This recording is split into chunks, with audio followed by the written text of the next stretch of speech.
নমস্কার প্রিয় ছাত্রছাত্রীরা, ডাব্লিউ ম্যাথ ক্লাসে তোমাদের সকলকে স্বাগত। তোমরা যারা এবছর 2024 মাধ্যমিক পরীক্ষা দেবে তোমাদের সকলকে শুভেচ্ছা জানাই। আজ আমি তোমাদের এবিটি টেস্ট পেপার থেকে বাংলার 253 নম্বর পেজে যে কোশ্চেনগুলো আছে সেগুলো সব সলভ করিয়ে দেবো। এর আগে আমি তোমাদের 9, 64, 99, 124, 151, 172, 196 ও 231 নম্বর পেজের কোশ্চেনগুলো সলভ করিয়েছি। সেই ভিডিওগুলো তোমরা যারা দেখোনি ডিসক্রিপশন বক্সে লিঙ্ক থেকে দেখে নিও। এছাড়া অন্যান্য সাবজেক্টের যে টেস্ট পেপার সলভের ভিডিও আমি দিয়েছি তার লিঙ্কও তোমরা ডিসক্রিপশন বক্সে পেয়ে যাবে। তো চলো দেখো, তোমাদের এবিটি টেস্ট পেপারের 253 নম্বর পেজের বাংলার একের দাগের প্রথম যে কোশ্চেনটা আছে, তা না হইলে ফট করে একটা লিখলো আর ছাপা হলো, কথাটা বলেছিলেন বাবা। ঘয়েরটা অ্যান্সার হয়ে যাবে। 1.2 যে কোশ্চেনটা আছে, অমৃতের মতো ছেলে পেলে ইসাবের বাবা কতজনকে পালন করতে রাজি বলে জানিয়েছেন? 21 জনকে। ঘয়েরটা অ্যান্সার হবে। 1.3 যে কোশ্চেনটা আছে, বাস ড্রাইভারের নাম ছিল কাশীনাথ। ঘয়েরটা অ্যান্সার হবে। 1.4 যে কোশ্চেনটা আছে, সে জানতো না, সে কি জানতো না কবি আর কখনো ফিরে আসবেন না, এই কথাটা সে জানতো না। এখানে গয়েরটা অ্যান্সার হবে। 1.5 যে কোশ্চেনটা আছে, ত্রস্ত জোটা যে বর্ণ সেটি হলো পিঙ্গল বর্ণ। ঘয়েরটা অ্যান্সার হবে। 1.6 যে কোশ্চেনটা আছে, পতলি শব্দের অর্থ হলো পল্লব। ঘয়েরটা অ্যান্সার হবে। 1.7 যে কোশ্চেনটা আছে, শ্রীপান্থ লেখার পাত বলতে বুঝিয়েছেন কলার পাতা। ঘয়েরটা অ্যান্সার হবে। 1.8 যে কোশ্চেনটা আছে, কলকাতা বিশ্ববিদ্যালয়ের পরিভাষা সমিতি গঠিত হয় 1936 খ্রিস্টাব্দে। এখানে ঘয়েরটা অ্যান্সার হবে। 1.9 যে কোশ্চেনটা আছে, তা লেখককে নেশাগ্রস্ত করে, তা বলতে বোঝানো হয়েছে ফাউন্টেন পেন। ঘয়েরটা অ্যান্সার হবে। 1.10 যে কোশ্চেনটা আছে, অনুক্ত কর্তা দেখা যায় কর্মবাচ্যে। কয়েকটা অ্যান্সার হবে। 1.11 যে কোশ্চেনটা আছে, কলমে কায়স্থ চিনি, কারক বিভক্তি নির্ণয় করো। এটি করণ কারকে এ বিভক্তি বা প্রথমা বিভক্তি হবে। গয়েরটা অ্যান্সার হবে। 1.12 যে কোশ্চেনটা আছে, র বা এর বিভক্তি হয় সাধারণত সম্বন্ধ পদে। গয়েরটা অ্যান্সার হবে। 1.13 যে কোশ্চেনটা আছে, গ্রামান্তর পদটি কোন সমাসের উদাহরণ? নিত্য সমাসের উদাহরণ। কয়েকটা অ্যান্সার হবে।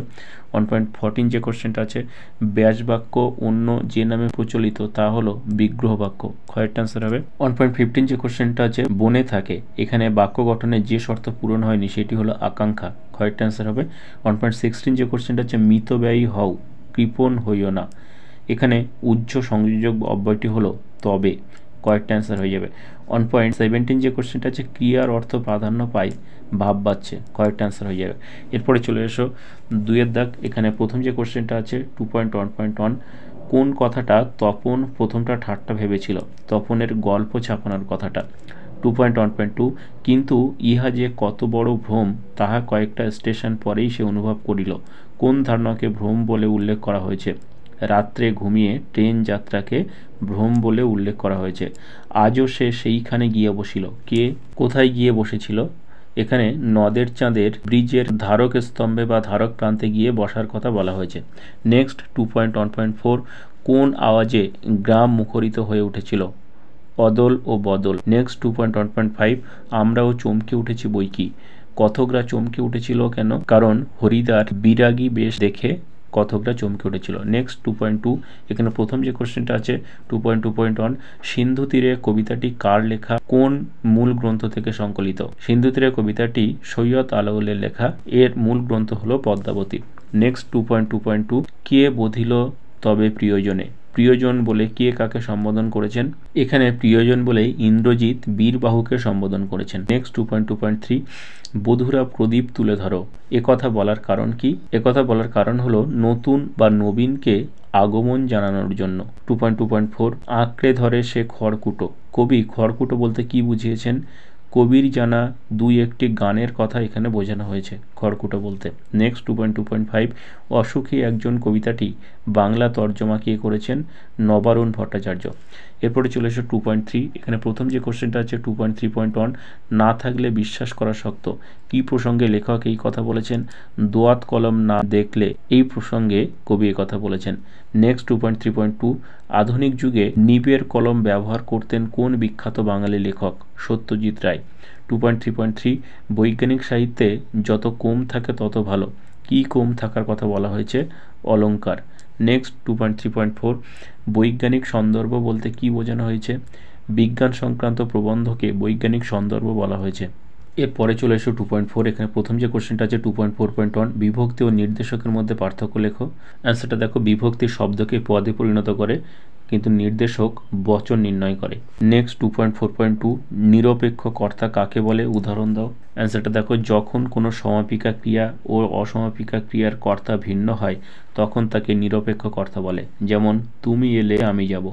নেক্সট 2.4.3 সমাস শব্দটির ব্যুৎপত্তি কি, সমপূর্বক অজ ধাতু ঘং।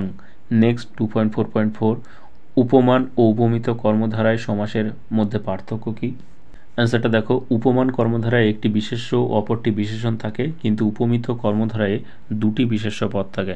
নেক্সট 2.4.5 যে সমাসে পূর্বপদের বিভক্তি লোপ হয় তাকে কি বলে, তৎপুরুষ সমাস বলা হয়।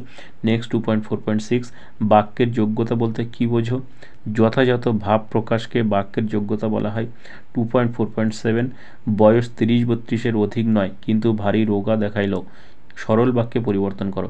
দেখো এই সরল বাক্য হবে, বয়স 30-32-এর অধিক না হইলেও ভারী রোগা দেখাইল। 2.4.8 বাক্যটিকে কর্মবাচ্যে পরিবর্তন করো, সেই তিনি নাকি বই লেখেন, এর কর্মবাচ্যে হবে সেই তার দ্বারা নাকি বই লেখা হয়।